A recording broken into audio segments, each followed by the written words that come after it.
ನಿನ್ನೆ ಸದನದಲ್ಲಿ ಬಿಜೆಪಿಯವರ ವರ್ತನೆ ಬಗ್ಗೆ ಬಹಳಷ್ಟು ದೊಡ್ಡ ಮಟ್ಟಿಗೆ ಟೀಕೆ ಆಗ್ತದೆ. ನಾನು 40 ವರ್ಷ ಆಯಿತು ಅಸೆಂಬ್ಲಿಗೆ ಹೋಗಿ.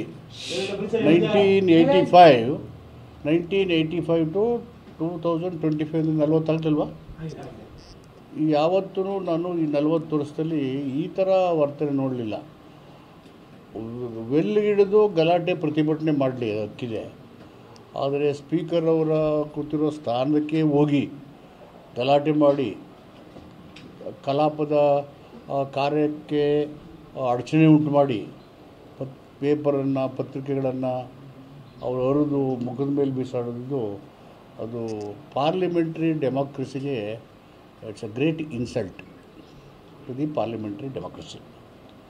ಪಾರ್ಲಿಮೆಂಟ್ರಿ ಡೆಮಾಕ್ರಸಿ ಅಂದರೆ ಚರ್ಚೆ ಮಾಡಬೇಕು, ರಾಜ್ಯದ ಸಮಸ್ಯೆಗಳನ್ನು, ಜನರ ಸಮಸ್ಯೆಗಳನ್ನು, ಕಾಯ್ದೆ ಬಂದಾಗ ಜನರಿಗೆ ರಾಜ್ಯಕ್ಕೆ ಎಷ್ಟು ಉಪಯುಕ್ತ ಇದೆ, ಉಪಯುಕ್ತತೆ ಇಲ್ಲದೇ ಇದ್ದರೆ ಅದನ್ನು ಸರಿ ಮಾಡೋಕ್ಕೆ ಏನು ಸಲಹೆಗಳನ್ನು ಕೊಡಬೇಕು, ಅದನ್ನು ಇನ್ನೂ ಉತ್ತಮವಾಗಿ ಕಾಯ್ದೆನ ಹೆಂಗೆ ಮಾರ್ಪಾಡು ಮಾಡಬೇಕು, that is called parliamentary democracy. Democratic function success ಇರೋದು in effective parliamentary democracy. The debate in the parliament and in the assembly, ಚರ್ಚೆಗಳು ಗುಣಾತ್ಮಕವಾಗಿರಬೇಕು, ವಿಷಯ ಆಧಾರಿತ ಇರಬೇಕು. ಡೆಮಾಕ್ರಸಿ ಇರೋದೇ ಧರ್ಮ ಮತ್ತು ಜಾತಿಯನ್ನು ಹೊರತುಪಡಿಸಿ ದೇಶದ ಮತ್ತು ರಾಜ್ಯದ ಸರ್ವಾಂಗೀಣ ಅಭಿವೃದ್ಧಿಗೆ ಎಲ್ಲರನ್ನ ಒಗ್ಗೂಡಿಸೋದಕ್ಕೆ ಇರ್ತಕ್ಕಂಥದ್ದು. ಅದರ ದುರುಪಯೋಗ ಆಯಿತು. ಪಾರ್ಲಿಮೆಂಟ್ರಿ ಡೆಮಾಕ್ರಸಿಯ ನಡವಳಿಕೆಗೆ ಅದು ವ್ಯತಿರಿಕ್ತವಾದದ್ದು. It's an insult. ಪ್ರಮುಖವಾಗಿ ಈ 18 ಜನರ ಸಸ್ಪೆಂಡ್ ಬಗ್ಗೆ ಬಿಜೆಪಿ ತಕರಾರು ಹೇಳ್ತಾ ಇದೆ. ಡಿಕ್ಟೇಟರ್ಶಿಪ್ ನಡೀತಾ ಇದೆ ಕರ್ನಾಟಕದಲ್ಲಿ. ಅವರು ಕಾನ್ಸಿಯಸ್ಸಿಂದ ಮಾತಾಡಿಲ್ಲ ಅಂತ ಅಂದ್ಕೊಂಡಿದ್ದೀನಿ ನಾನು. ಅವ್ರದ್ದೇ ಎಲ್ಲ ಫುಟೇಜ್ ಇದೆ. ನೋಡಿದ್ರೆ ನಾವು ನೋ ಕಾನ್ಫಿಡೆನ್ಸ್ ಮೋಷನ್ ಬಂದಾಗ ಯಡಿಯೂರಪ್ಪನವ್ರ ಕಾಲದಲ್ಲಿ ನಮ್ಮ ಮುಖ್ಯಮಂತ್ರಿಗಳು ಅವತ್ತು ವಿರೋಧ ಪಕ್ಷ ನಾಯಕರು, ನಾನು ಸದಸ್ಯನಾಗಿದ್ದೆ, ನಮ್ಮ ಈ ಮಟ್ಟಕ್ಕೆ ಹೋಗಲಿಲ್ಲ. ಕೆಳಗಡೆ ನಿಂತು ನಾವು ಪ್ರೊಟೆಸ್ಟ್ ಮಾಡ್ತಾಯಿದ್ವಿ. Protest is allowed.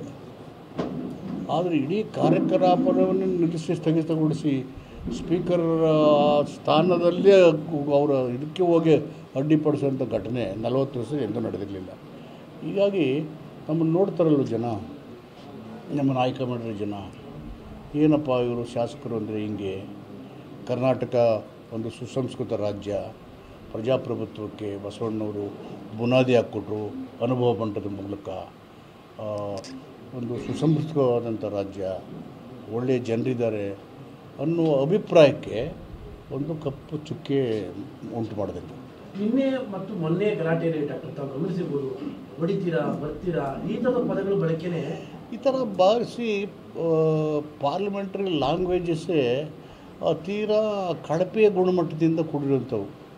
ವ್ಯಕ್ತಿಗತವಾದಂಥ ವಿಷಯಗಳು, ದ್ವೇಷಪೂರಿತವಾದಂಥ ಮಾತುಗಳು ಮತ್ತು ರಾಜ್ಯಕ್ಕೆ ಮತ್ತು ಸಮುದಾಯಗಳಿಗೆ ಅನುಕೂಲ ಆಗದೇ ಇರತಕ್ಕಂಥ ಚರ್ಚೆಗಳು, ಇವು ನಮ್ಮ ಪ್ರಜಾಪ್ರಭುತ್ವವನ್ನು ನಿಜವಾಗ್ಲೂ ಕೂಡ ಅದಕ್ಕೆ ಧಕ್ಕೆ ಉಂಟು ಮಾಡ್ತಕ್ಕಂಥ ನಡವಳಿಕೆಗಳು. ಸೊ ಇದರಿಂದ ಪಾರ್ಲಿಮೆಂಟ್ರಿ ಡೆಮಾಕ್ರಸಿ ಚರ್ಚೆಗಳು ಎತ್ತರಕ್ಕೆ ಹೋಗಬೇಕು, ಅಧ್ಯಯನಗಳಾಗಿರಬೇಕು. ಇಲ್ಲದೇ ಸುಮ್ಮನೆ ಏನು ಬರುತ್ತೆ ಅಲ್ಲಿ ಏನು ಸಿಗುತ್ತೆ ಅದನ್ನೇ ಮಾತಾಡೋದು, ಚಾರಿತ್ರ್ಯಹರಣ ಮಾಡೋದು, ವ್ಯಕ್ತಿಗತ ನಿಂದನೆ ಮಾಡೋದು. ಸೊ ಇವೆಲ್ಲವೂ ಪ್ರಜಾಪ್ರಭುತ್ವದ ನಡವಳಿಕೆಗೆ ಶೋಭೆ ತರುವಂಥಲ್ಲ. ಈ 18 ಜನರ ಸಸ್ಪೆಂಡ್ ಸರಿಯಾದ ಕ್ರಮ ಅಂತಿರಬೇಕು. ಸ್ಪೀಕರ್ಗೆ ಬೇರೆ ಆಪ್ಷನ್ ಇರಲಿಲ್ಲಲ್ಲ. There is no option for speaker. ಅದೆಲ್ಲ ನೋಡಿ ಅವರು ತೀರ್ಮಾನ ಮಾಡಿದ್ದಾರೆ. ಬೇರೆ ಬೇರೆ ರೂಲಿಂಗ್ ನೋಡಿದ್ದಾರೆ, ಕೋರ್ಟ್ಗಳ ತೀರ್ಮಾನ ನೋಡಿದ್ದಾರೆ, ಅವೆಲ್ಲ ನೋಡೇ ತಗೊಂಡಿದ್ದಾರೆ ಅದನ್ನು.